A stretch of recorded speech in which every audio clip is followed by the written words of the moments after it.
பொன்னேரியில் நடந்த நகர்மன்ற கூட்டத்தில் அடுக்கடுக்காக குற்றச்சாட்டை முன்வைத்த உறுப்பினர்களால் பரபரப்பு ஏற்பட்டது. திருவள்ளூர் மாவட்டம் பொன்னேரி நகராட்சியில் நகர்மன்ற கூட்டம் பொன்னேரியில் நடைபெற்றது.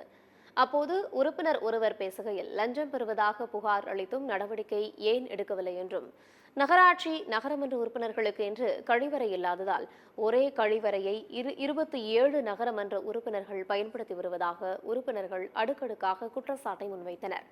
அரசு வாகனங்கள் பழுதாகி மண்ணோடு மண்ணாக போய்விட்டது என்றும், கருத்தடை செய்யப்பட்ட நாய்கள் அனைத்தும் குட்டி போட்டு வருவதாகவும் கூறி சிரிப்புடன் ஆதங்கத்தை வெளிப்படுத்தினார்.